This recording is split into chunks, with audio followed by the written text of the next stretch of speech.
Bienvenue Pierre Péchou au micro de Vers d'autres cieux. Bonjour Oscar, chers auditeurs, bonjour. Merci de nous rejoindre une nouvelle fois. Je rappelle aux auditeurs que vous êtes pasteur et aussi conférencier. Vous nous invitez régulièrement ici à nous arrêter sur des textes bibliques. Aujourd'hui, vous nous proposez de nous arrêter sur un texte que vous avez relevé dans le livre d'Exode, au chapitre 25 et au verset 8. « Ils me feront un sanctuaire et je demeurerai au milieu d'eux. » Alors, Pierre Péchou, de qui s'agit-il dans ce passage? De Dieu? Oui, c'est lui qui parle, et le « il », c'est son peuple. Dieu dit, voilà, maintenant je vais habiter au milieu de vous. Alors si je vous pose la question, où est Dieu? Vous avez sûrement plusieurs bonnes réponses, et il existe plusieurs bonnes réponses, et en même temps on peut dire qu'il est impossible de répondre à la question. Et la Bible dira, l'univers ne peut pas contenir Dieu. On essaye par là de manifester la grandeur et la toute-puissance de Dieu qu'on ne peut pas enfermer quelque part. Mais alors justement, ce Dieu est tellement tout-puissant que peut-être on a une mauvaise image de lui, une fausse image de lui. Parce que qui dit toute-puissance dit souvent crainte, peur de ce Dieu que l'univers ne peut pas contenir. Mais là, selon ce verset, il semble que Dieu souhaite venir habiter au milieu de nous. C'est vraiment un souhait. C'est intéressant que vous employiez ce verbe parce que si vous aviez tous les moyens financiers à votre disposition, vous pouvez habiter où vous voulez et construire la maison de vos rêves. Est-ce que vous allez choisir un quartier où vous n'aimez pas être, au milieu de personnes que vous ne voulez pas fréquenter? Chez des gens, ou chez des gens. C'est pas forcément le plus facile non plus. Tout à fait. Ça veut dire que si Dieu qui est tout puissant, je le répète encore une fois, choisit de vivre au milieu de nous, c'est qu'il a envie de le faire. Et déjà, vous voyez, l'image de ce Dieu va changer. Dieu veut que nous le connaissions pour ce qu'il est, et sa définition est très simple, c'est un Dieu d'amour. C'est comme ça qu'il se présente dans la Bible. Je suis un Dieu d'amour.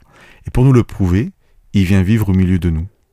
Et en même temps, on va voir tout au long de la Bible, au fil des âges, on va voir que Dieu va essayer de se rendre de plus en plus présent.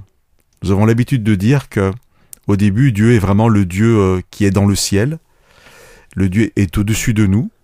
Le verset que nous lisons au début de la Bible, Dieu va s'approcher dans un temple. Il sera au milieu du peuple.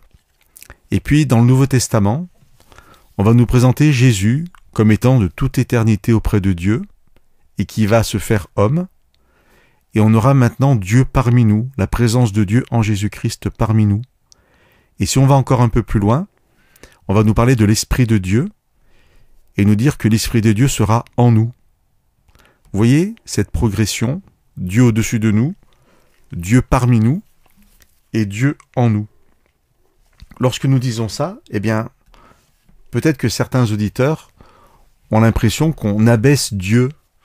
C'est pas possible que ce Dieu tout-puissant, qui est le Dieu créateur, ce Dieu que l'univers ne peut pas contenir, est-ce qu'on le rapetisse pas peut-être à quelque chose qui lui enlève sa qualité de Dieu? Est-ce qu'on a le droit de dire que Dieu vient vivre parmi nous ou en nous? Parce que là, on le ramène à une dimension humaine avec une habitation telle qu'on les connaît. Je crois que Dieu accepte d'être peut-être ramené à cela pour qu'on puisse le saisir. Alors, ça veut peut-être rien dire saisir Dieu.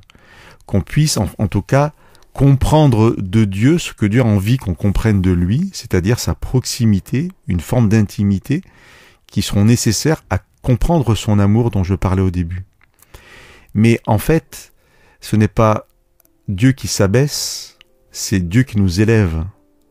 En venant vivre parmi nous et en nous, il ne se réduit pas à quelque chose. En étant en nous, c'est qu'il nous élève à autre chose. Il nous invite à être pleinement ce pourquoi Dieu nous a créés. Parce que la Bible dit que Dieu nous a créés à son image, à sa ressemblance. Alors il y a un très beau message, à partir de ce verset, ils me feront une maison, un sanctuaire et j'habiterai au milieu d'eux. C'est que je vais me mettre à leur portée pour qu'ils puissent me rencontrer. Voilà. L'histoire avec Dieu est l'histoire d'une rencontre. Que nous puissions être dans cette joie de savoir que Dieu s'est donné les moyens d'être parmi nous pour que nous puissions découvrir son amour. C'est l'invitation que je fais à chacun de nos auditeurs.